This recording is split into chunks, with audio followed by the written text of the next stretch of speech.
সুপ্রিয় দর্শক, আসসালামু আলাইকুম। সবাইকে স্বাগতম জানাচ্ছি আজকের গুরুত্বপূর্ণ সংবাদে। প্রথমেই জানিয়ে দিচ্ছি সংবাদ শিরোনাম। পে স্কেল সরকারি চাকরিজীবীদের যে পরিকল্পনা।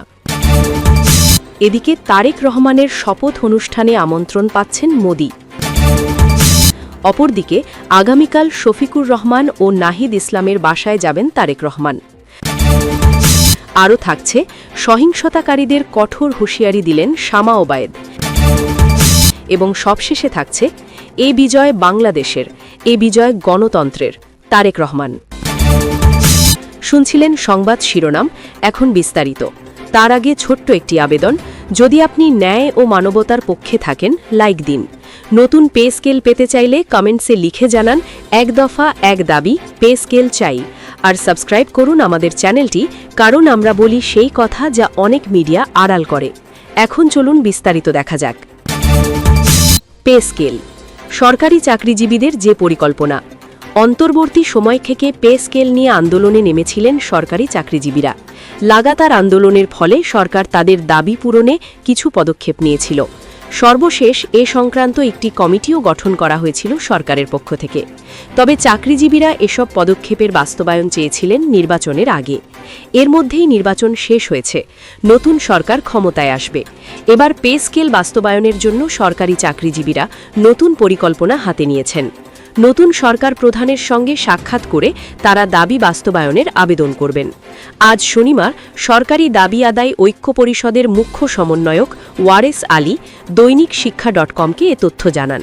তিনি বলেন, আমরা সংগঠনের পক্ষ থেকে তারেক রহমানের সঙ্গে নবম পে স্কেল বাস্তবায়নের জন্য সাক্ষাৎ করব। আশা করি তিনি আমাদের দাবি বাস্তবায়নে ফলপ্রসূ সিদ্ধান্ত নেবেন। এর আগে ওয়ারেস আলীর নেতৃত্বে সংগঠনের পক্ষ থেকে তারেক রহমানের দস্তরে আবেদন করেন। এ সংক্রান্ত আবেদনে বলা হয়, দাবি আদায় ঐক্য পরিষদ সচিবালয়ের বাইরে দফতর, অধিদপ্তর ও স্বায়ত্তশাসিত প্রতিষ্ঠানের সব কর্মচারী সংগঠনের সমন্বয়ে গঠিত জোট। এই সংগঠনের সঙ্গে শিক্ষক কর্মচারী সহ ২২ লাখ সরকারি চাকরিজীবী সম্পৃক্ত।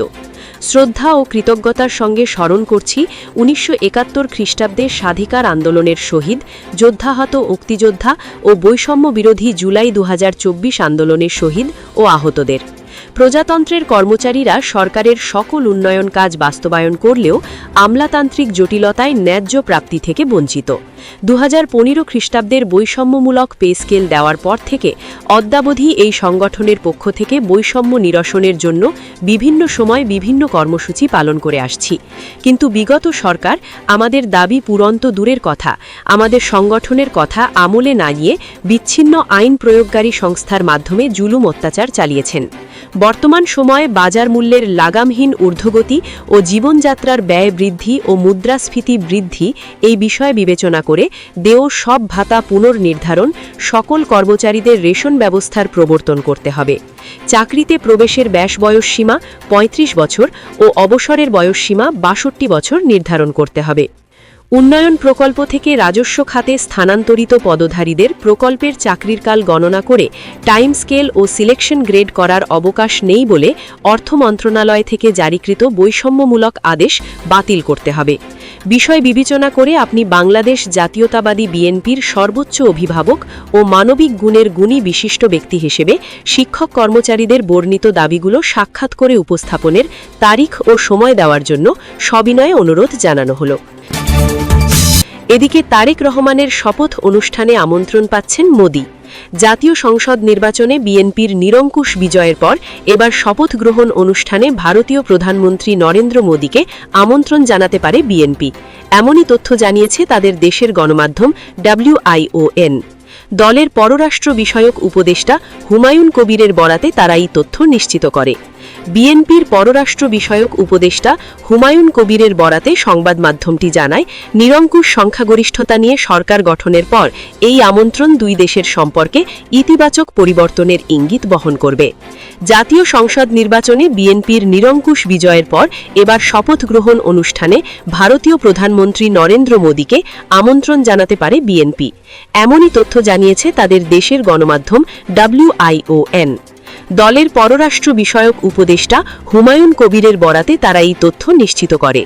বিএনপির পররাষ্ট্র বিষয়ক উপদেষ্টা হুমায়ুন কবিরের বরাতে সংবাদ মাধ্যমটি জানায়, নিরঙ্কুশ সংখ্যাগরিষ্ঠতা নিয়ে সরকার গঠনের পর এই আমন্ত্রণ দুই দেশের সম্পর্কে ইতিবাচক পরিবর্তনের ইঙ্গিত বহন করবে। অপরদিকে আগামীকাল শফিকুর রহমান ও নাহিদ ইসলামের বাসায় যাবেন তারেক রহমান। নিজের দল বিএনপি ত্রয়োদশ জাতীয় সংসদ নির্বাচনে নিরঙ্কুশ বিজয় অর্জনের পর দলের চেয়ারম্যান তারেক রহমান আগামীকাল 15 ফেব্রুয়ারি জামায়াত ইসলামীর আমির ডাক্তার শফিকুর রহমান এবং ন্যাশনাল সিটিজেন পার্টির আহ্বায়ক নাহিদ ইসলামের বাসায় সৌজন্য সাক্ষাতে যাবেন। শনিবার দলীয় সূত্র গণমাধ্যমকে এ তথ্য নিশ্চিত করেছে। দলের পক্ষ থেকে জানানো হয়েছে, রবিবার সন্ধ্যা 7টায় ডাক্তার শফিকুর রহমানের বাসায় এবং রাত 8টায় নাহিদ ইসলামের বাসায় যাবেন তারেক রহমান। এবার ত্রয়োদশ সংসদ নির্বাচনের ফলাফল অনুযায়ী 297 আসনের মধ্যে বিএনপি একাই জয় পেয়েছে 209টি। জোটের শরিকেরা পেয়েছেন আরও 3টি। সব মিলিয়ে পরবর্তী সংসদে বিএনপি জোটের আসন সংখ্যা দাঁড়াচ্ছে 212টি। বিএনপির চেয়ারম্যান তারেক রহমান এবার প্রথমবারের মতো সংসদ নির্বাচনে অংশ নিয়ে ঢাকা ও বগুড়া থেকে 2টি আসনে জয়ী হয়েছেন।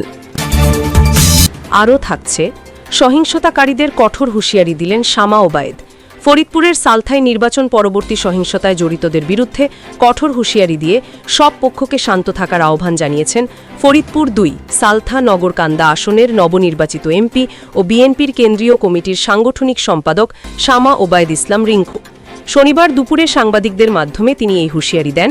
শামা ওবায়েদ বলেন, প্রিয় সালথাবাসী, আপনারা শান্ত থাকুন, কোনো ধরনের সহিংসতা কাম্য নয়।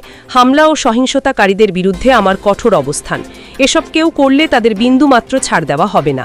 এলাকায় সেনাবাহিনী ও পুলিশ অবস্থান করছে, তাদের সবাই মিলে সহযোগিতা করুন, এলাকা নিরাপদ রাখুন। তিনি বলেন, আমি সব পক্ষকে শান্ত থেকে এলাকার পরিবেশ ভালো রাখার আহ্বান জানাচ্ছি। আজকের সহিংসতা ও হামলায় যাদের বাড়িঘর ক্ষতিগ্রস্ত হয়েছে তাদের পাশে দাঁড়ানোর জন্য সবাইকে অনুরোধ করছি।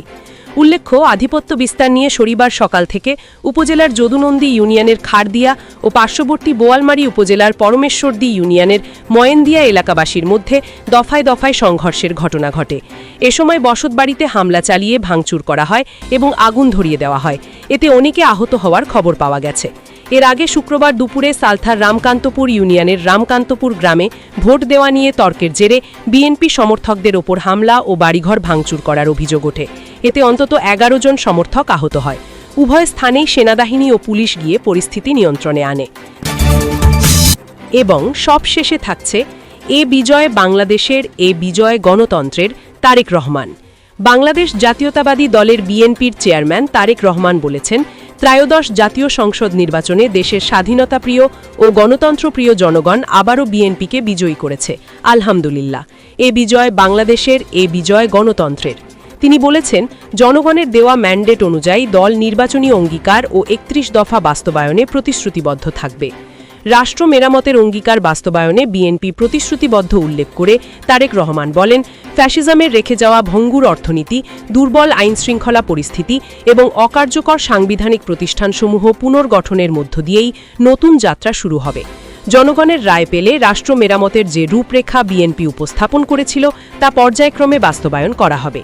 তিনি উল্লেখ করেন, বিভিন্ন গণতান্ত্রিক দলের সঙ্গে মত বিনিময়ের ভিত্তিতে প্রণীত 31 দফা এবং দলীয় ইশতিহারের প্রতিটি অঙ্গীকার বাস্তবায়নে বিএনপি কাজ করবে। একই সাথে জুলাই সনদে দেওয়া নোট অফ ডিসেন্ট সহ সংস্কার প্রক্রিয়ায় দল প্রতিশ্রুতিবদ্ধ থাকবে বলেও জানান তিনি।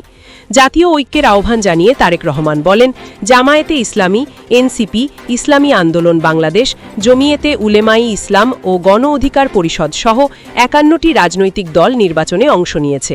অংশগ্রহণকারী প্রতিটি দলকে অভিনন্দন। আমাদের পথ ও মত ভিন্ন হতে পারে, কিন্তু দেশের স্বার্থে আমরা সবাই এক। জাতীয় ঐক্য আমাদের শক্তি, বিভাজন আমাদের দুর্বলতা। সরকার ও বিরোধী দল দায়িত্বশীল ভূমিকা পালন করলে দেশে গণতন্ত্র প্রাতিষ্ঠানিক রূপ পাবে। নির্বাচনোত্তর পরিস্থিতিতে শান্তি ও শৃঙ্খলা বজায় রাখার উপর গুরুত্ব দিয়ে তারেক রহমান বলেন, যে কোনো মূল্যে আইন শৃঙ্খলা রক্ষা করতে হবে। কোনো রকম অন্যায় বা বেআইনি কর্মকাণ্ড বরদাস্ত করা হবে না। তিনি বলেন, সম্ভাব্য অপ্রীতিকর ঘটনা এড়াতে বিজয় মিছিল না করার নির্দেশ দেওয়া হয়েছিল। শত উস্কানির মুখেও নেতাকর্মীদের শান্ত ও সতর্ক থাকার আহ্বান জানান তিনি। দলমত, ধর্ম বা ভিন্ন মত নির্বিশেষে দুর্বলের ওপর সবলের আক্রমণ মেনে নেওয়া হবে না বলেও মন্তব্য করেন তারেক রহমান।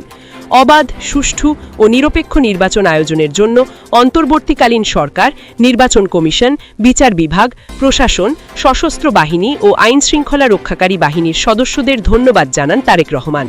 দেশি বিদেশি গণমাধ্যম ও পর্যবেক্ষকদের ভূমিকাও গুরুত্বপূর্ণ ছিল বলে উল্লেখ করেন তিনি।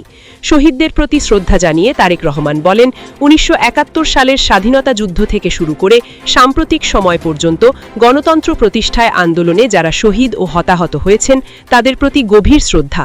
যাদের রক্তের বিনিময়ে আজকের গণতান্ত্রিক বাংলাদেশ, তাদের অবদান জাতি চিরকাল স্মরণ রাখবে। এ সময় তিনি প্রয়াত সাবেক প্রধানমন্ত্রী বেগম খালেদা জিয়ার কথা স্মরণ করে বলেন, দেশের এমন আনন্দঘন সময়ে তার অনুপস্থিতি দলকে ভারাক্রান্ত করেছে। ফ্যাসিজমের বিরুদ্ধে আপোষহীন অবস্থান জাতি কখনো ভুলবে না। দুর্নীতি নিয়ন্ত্রণ ও মানবিক বাংলাদেশ গড়ার প্রত্যয় ব্যক্ত করে তারেক রহমান বলেন, এখন দেশ গড়ার পালা। দুর্নীতি নিয়ন্ত্রণ, আইনশৃঙ্খলা পরিস্থিতির উন্নয়ন ও জনগণের প্রতি জবাবদিহিতার মাধ্যমে বাংলাদেশকে একটি নিরাপদ, মানবিক ও গণতান্ত্রিক রাষ্ট্র হিসেবে গড়ে তুলতে সবাইকে নিজ নিজ অবস্থান থেকে ভূমিকা রাখতে হবে। সবশেষে বিশ্বের গণতান্ত্রিক শক্তি, প্রবাসী বাংলাদেশী এবং দেশের স্বাধীনতাপ্রিয় জনগণকে আবারও অভিনন্দন ও ধন্যবাদ জানান তারেক রহমান। সংবাদ সম্মেলনে স্বাগত বক্তব্য রাখেন বিএনপি মহাসচিব মির্জা ফখরুল আলমগীর। এছাড়াও দলটির স্থায়ী কমিটির সদস্য ড খন্দকার মোশাররফ হোসেন, মির্জা আব্বাস, গয়েশ্বর চন্দ্র নায়, ড আব্দুল মঈন খান সহ আরও অনেকে উপস্থিত ছিলেন।